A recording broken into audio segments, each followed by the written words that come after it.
going on our YouTube? Looking at the Winnebago today. After I built this, I was pretty satisfied with everything about it. It does need lights, and I've been putting it off because it's kind of an issue.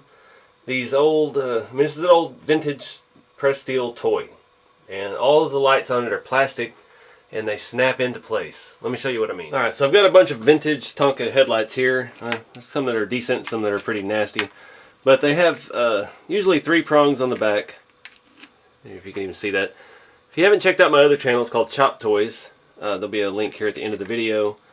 And yeah, I also restore antique toys. Mainly Tonkas, 9-lint, Structo, stuff like that. But I've got a whole bunch of spare parts. So this Tonka Winnebago is right up my alley. But these lights just snap in. They've got 3 little prongs, they snap in and lock in. So putting an LED in that and getting it to stay and withstand a little bit of abuse and stuff, it's going to be a challenge. So I'm not sure yet how I'm going to do that. It's probably going to be nasty.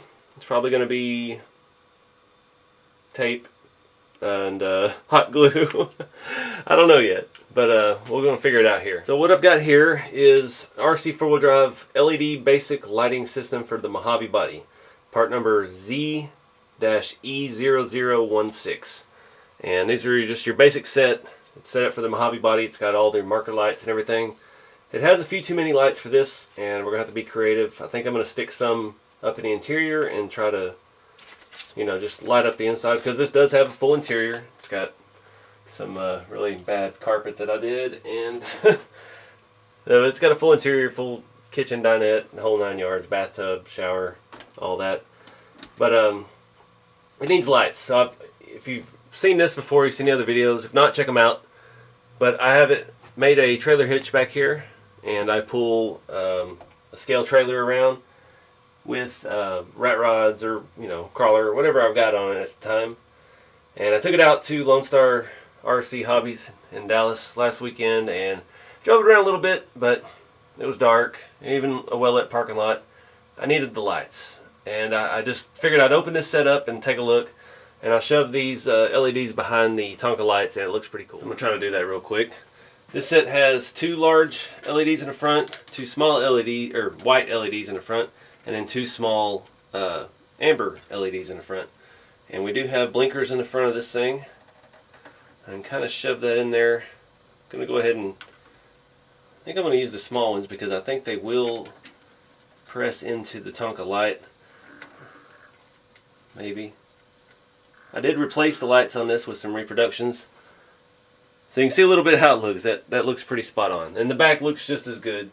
These lenses are translucent, but they are colored. And it just really works. Those amber ones were really, really faded. Those are the original ones to the truck. The headlight ones were replacements, and they're from an older version of a Tonka truck. Probably late 50s, early 60s. This is 70s. Early 80s maybe? I don't remember exactly when they made these. All I know is I remember seeing them when I was a kid, so they lasted. But that's kind of the look we're going for, and I think the other 2 LEDs I'm just going to shove up in the interior and try to mount to something so we have like a footwell light. So you can kind of bring a little bit of attention to the interior. And yeah, so I'm going to mess with this for a second, figure out how I'm going to mount it, and then we'll cut to the high speed and get it done.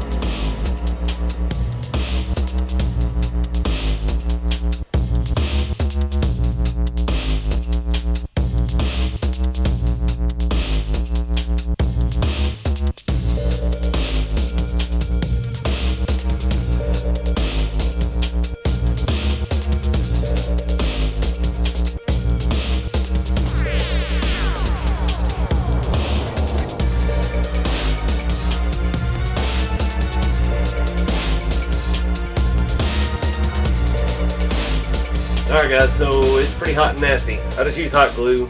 I know that's janky, but there's no way to attach this stuff. I mean, we're looking at 50-year-old technology here. Trying to put some LED lights, which didn't exist when this ever came out. So the look is going to be awesome. Underneath, I'm not worried about. This thing is hot and nasty. The wiring's hot and nasty. I just hot glued the wiring down. I did go ahead and cut off the extra LEDs I was looking at ways they weren't quite long enough to reach to the interior where I needed them. Yeah, I could have extended them, but I'm really not that excited about interior lights. I have another idea for some of that anyway that wouldn't be attached to this system. I just really wanted to get the headlights and the tail lights since the trailer has all the marker lights and the tail lights.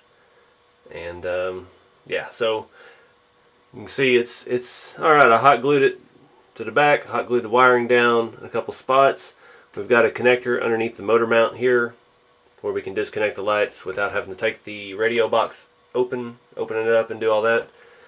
And it just kind of runs underneath the front suspension. It's not going anywhere. There's no slack. There's not enough suspension travel to really interfere with it. I use some of the mounts in the front there to kind of hold the hot glue, I guess.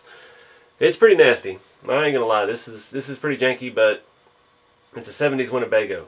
They're janky. This fits. So let's flip this bad boy over and see what it looks like. So it looks exactly like I wanted. The amber LEDs with the amber lenses look good. The headlights a little bit white for what it is, but that's just the nature of LEDs. You're not going to get a off-white LED unless it's yellow or amber, and that, yeah, you're not really going to find that on any kind of pre-made harness like that. But I'm digging it. That's what it needed. It looks so much more complete now. I'm pretty happy. Let's take a look at the back. So I kind of did this on purpose. Those LEDs, they're the 3mm and the 5mm. The 5mm ones I didn't use in the front. There were all 3mm in the back, and they wouldn't quite fit. These lenses are different. These are actual 70s Tonka lens. The ones in the front are more like the 60s Tonka lenses.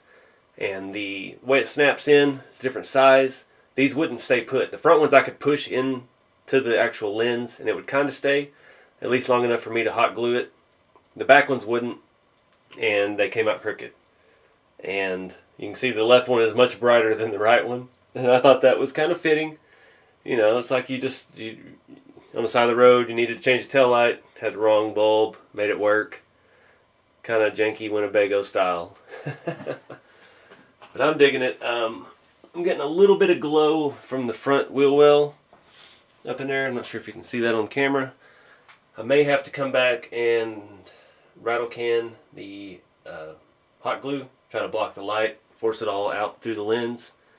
I don't want to have any of that showing through like that. I don't want to look like I have rock lights on a lowered Winnebago. But so yeah, let's see what else we can look at.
Alright guys, got a little drive in before dark. I love this thing. This is probably one of my top builds. And it's so simple and it's so easy and it's just works. It's one of those things like when I built the number 2 rat rod, it all just kind of fell into place. This thing just is meant to be RC. So I'm happy with how the lights look. Flipping it back over, I realized I have these marker lights up top. So we may expand. I was thinking about just getting like a LED tap light or some kind of just battery powered LED light to put inside. Give it a little glow. Maybe, have some colors, kind of do something silly with it. But now having those marker lights up top, I might go ahead. I have an old Tamiya LED control module, and those have, the way they get power is it's kind of an inline thing. It goes between the battery and the ESC, and then you just kind of have a jumper off of that to power it. So that might be a good way to get some auxiliary power into the cabin, and then we could do those marker lights as well as some interior lights. But I found the controller, but I can't find any of the LEDs that go with it, and I'm going to have to dig through some boxes and see if I even still have them. And I think also I have a little off-brand LED controller.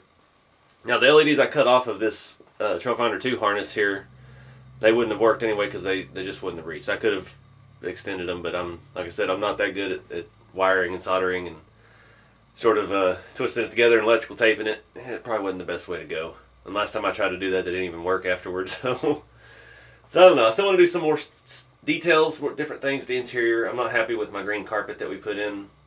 If you haven't seen the build videos on this, go back and check them out. I think it's 3 video series. And yeah, it's really, really easy to do if it didn't cost a whole lot in parts.